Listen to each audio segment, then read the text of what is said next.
Aujourd'hui, nous avons choisi de vous parler d'un poème qui a été déclamé dans le répertoire d'aujourd'hui et qui a pour titre Allahu. C'est l'acrostiche du nom de Dieu Allahu et c'est un quintile, c'est un groupe de 5 vers.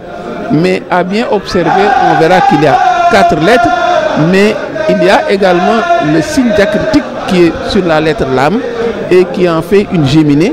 Et cette géminée, donc la lettre Lam compte double, donc au lieu de 4, on a 5 lettres. C'est pourquoi le poème donc compte 5 vers, c'est donc un quintile. Et il faut également dire que c'est un poème qui est écrit avec le maître Rajaz. Le maître Rajaz, nous avions dit que c'est le maître que le cheikh a le plus utilisé en poésie. Et la thématique également, elle est évidente, c'est Allah le Très-Haut. C'est une magnification, c'est une glorification d'Allah le Très-Haut. Mais nous le verrons, le cheikh d'une pierre faire autant de coups voulus. Il y aura force enseignement dans ce programme, dans ce poème-là. Donc le poème est exclusivement porté vers Allah, Allah seul, comme pour faire corps avec le nom par lequel il l'a désigné, l'unique dans le poème. Et le premier vers est le suivant. Allahu khilli abadan wallahu hibbi wa la ilaha illallah. Allah a demeure et mon ami. Allah est mon bien-aimé et point de divinité en dehors de lui. C'est un vers qui fait écho à Ahbabtu Rabbal Alamin, au vers 1 de Ahbabtu Rabbal Alamin, où le cheikh dit que je suis épris du maître des mondes. Ça, c'est un propos récurrent, cet amour profond pour Allah, pour le prophète, mais c'est la marque de fabrique du vénéré Cheikh Ahmadou Bamba. Ce premier vers peut paraître déroutant pour celui qui attendait que dès le départ, on commence à parler de glorification d'Allah. Le cheikh ouvre sur sa carrure spirituelle, et c'est également un aspect important. Et il y a cette carrure spirituelle du cheikh et qui, n'est-ce pas, qui ne trouve son sens que dans la satisfaction, dans la béatitude et le réconfort qu'il a par rapport à la conformité aux prescriptions d'Allah. Et c'est cela qui trouve, n'est-ce pas, sa satisfaction s'il est épris d'Allah et s'il est quelqu'un qui aime Allah le Très-Haut, mais c'est parce que simplement il veut montrer qu'il ne trouve satisfaction, béatitude et réconfort que dans les prescriptions faites par Allah le Très-Haut, que dans la conformité à ce que Allah recommande de faire. Le vers 2 est le suivant, le cheikh rehausse et insiste sur cette carrière spirituelle puisqu'il dit le khitabi, c'est à lui que s'adressent mes propos.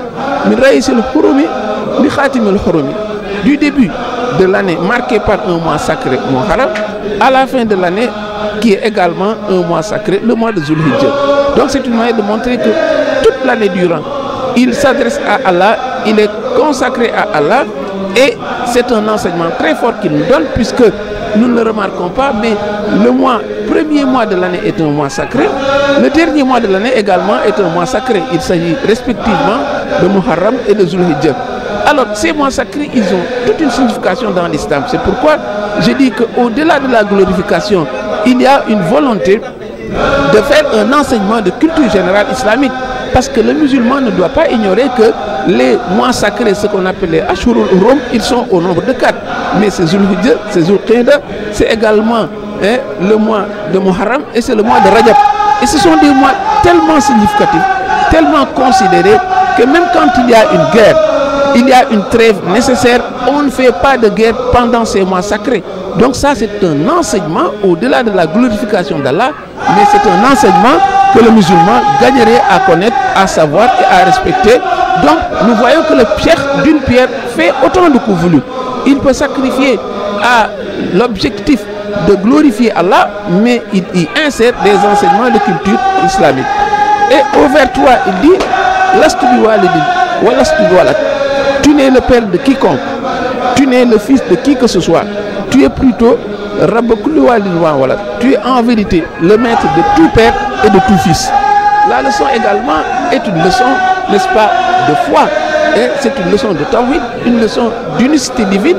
Et quand le cheikh martèle, tu n'es le père de qui que ce soit, tu n'es le fils de qui que ce soit, c'est un couteau à double tranchant, puisque c'est la glorification d'Allah, certes, mais c'est un propos qui cloue au pilori toute croyance, toute doctrine qui prêterait à Allah une ascendance ou une descendance. Ça, je crois que c'est on ne peut plus clair. Le vers 4 vient dire, tu m'as accordé ce que personne d'autre ne détient. Le propos vire au témoignage de gratitude. Oui, parce que c'est un focus sur sa carrière spirituelle, on renoue avec cette carrière spirituelle, et il dit que c'est les dons prodigieux émanant d'Allah. Hein? Donc, par rapport à ces dons prodigieux, Allah recommande Fahadis. Il faut les proclamer tout haut. Donc, le fait de déclarer tout ce que Allah a fait pour lui, mais c'est un respect d'une prescription, parce que Allah recommande, Allah agrée le fait que le musulman soit reconnaissant et qu'il dise tout haut ce que Allah a fait pour lui. Et c'est ce que le cheikh fait, parce que la in shakartum la azidannakum. Si vous êtes reconnaissant, Allah multipliera vos bienfaits. La reconnaissance, c'est la voie royale pour multiplier, pour fructifier ses bienfaits vis-à-vis d'Allah. Et au vers 5, qui est le vers de clôture, le cheikh dit il sollicite le bienfait. Il y a une autre thématique qui est invoquée, il y a un autre centre d'intérêt.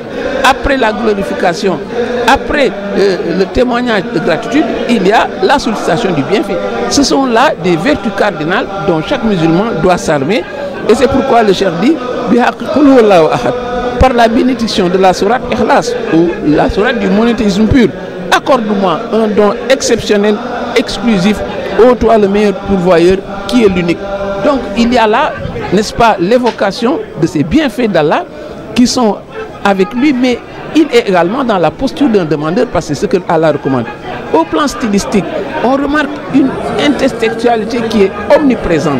La sourate et Al-Ikhlas, l'ombre de la sourate Al-Ikhlas, n'est-ce pas, plane sur le poème du début à la fin. Quand il dit n'a pas de père, n'a pas de fils, on sait bien que c'est une convocation d'un argument phare qui se trouve dans la sourate Al-Ikhlas. Et quand il dit, et le fait qu'il greffe également certains propos dans son poème, quand il dit la ilaha illallah, ça c'est la chute, la ilaha illallah, c'est la chute du vers 1, et on sait que c'est une forme consacrée, n'est-ce pas, hein, pour glorifier Allah le Très-Haut. Ça également, c'est par dextérité que le cheikh l'insère dans son poème, n'est-ce pas, qui montre, n'est-ce pas, cette dextérité-là. Au vers 5, il ajoute la chute également du vers 5. Le vers 5 se termine par ça également, c'est un propos extrait, prélevé du Coran et inséré harmonieusement dans son poème. Ça, c'est l'usage de l'intertextualité. Et il y a également cette dextérité qui nous montre que le cheikh, n'est-ce pas, on n'a plus besoin de démontrer cette maîtrise qu'il a de la langue arabe, mais également cette maîtrise qu'il a des textes. Et ce qui ne pouvait pas manquer, ce sont tous ces bons noms d'Allah, des beaux noms d'Allah qu'il convoque. Ça ne pouvait pas manquer, puisque c'est un poème dédié à Allah. Il l'appelle Allah, il l'appelle Yabatinan, le caché, il l'appelle l'unique, il l'appelle le meilleur pourvoyeur, sans compter les citations coraniques qui ont été convoquées. Voilà donc pour ce poème qui est très court, mais qui est surchargé de richesse. Wassalamu alaikum wa rahmatullahi ta'ala wa barakatuhu.